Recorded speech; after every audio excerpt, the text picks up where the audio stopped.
ఈరోజు మనం అందరం కూడా ఆలోచించండి.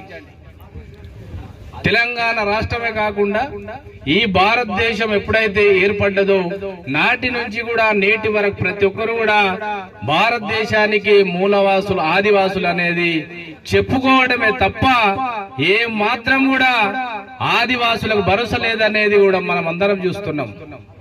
అది బీజేపీ ప్రభుత్వం అయితేనేంది, టీఆర్ఎస్ అయితేనేంది, కాంగ్రెస్ అయితేనేంది, ఈ ప్రభుత్వాలన్నీ కూడా ఓట్ బ్యాంక్ రాజకీయాలు చేస్తున్నాయి తప్ప ఆదివాసి పక్షాన మాత్రం నిలబడతలేవని చెప్పి పాత్రిక మిత్రులకు అందరికీ కూడా మీకు తెలుసు.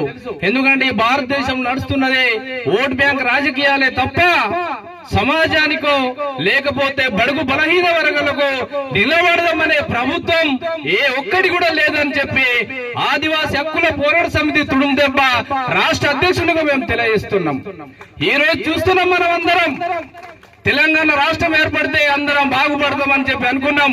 తెలంగాణ రాష్ట్రం రాగానే మొట్టమొదటి ఉద్యమం ఆదివాసుల మీద జరిగింది.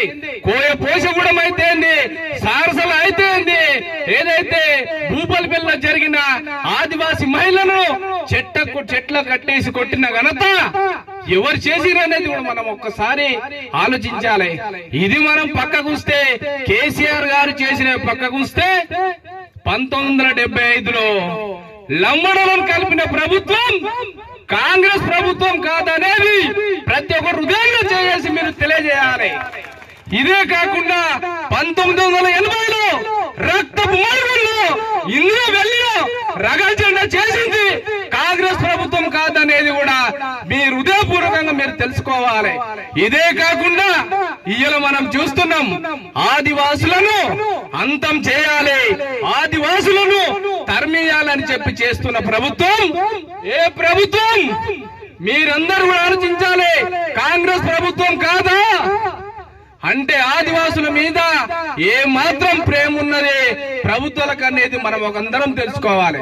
ఎస్, ఏ పార్టీ అయితే అది కేంద్ర పార్టీ అయితే స్టేట్ పార్టీ అయితే మాకు ఒకటే తెలుసు.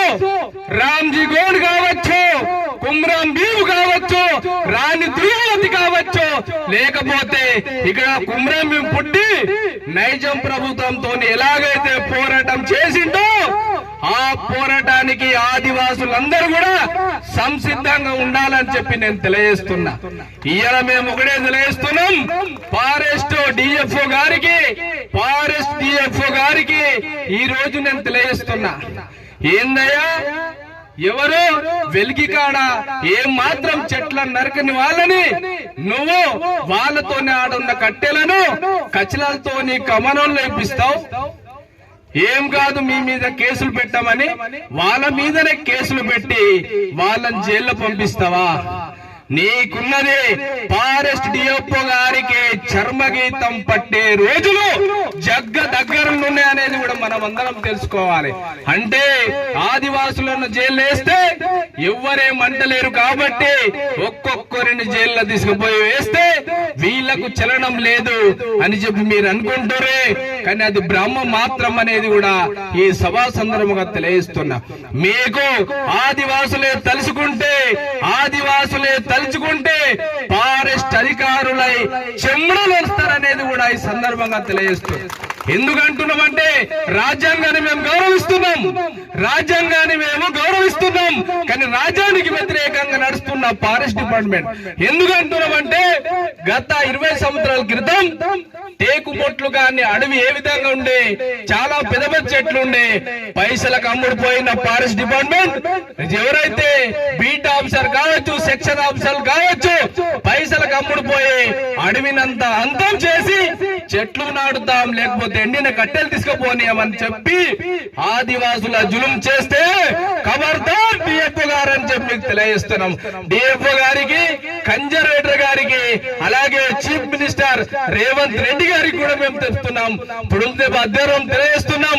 ఖబర్దార్ రేవంత్ రెడ్డి గారు, ఎందుకంటే ఆదివాసుల జోలికి ఫారెస్ట్లను పంపిస్తే ఎవరైనా మెడలు వంచి తప్పకుండా కూడా మా హక్కులను కాపాడే సత్తా ఆదివాసి సమాజానికి ఉన్నదనేది మనం అందరం తెలుసుకోవాలి.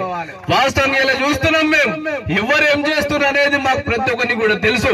ఎందుకంటే ఆదివాసులకు ఓపిక ఉన్నంత మాత్రమే, ఆదివాసులకు ఓపిక నశిస్తే అది అగ్నిగుండం అనేది కూడా ఈ రోజు ఈ సభా సందర్భం తెలియజేస్తున్నాం.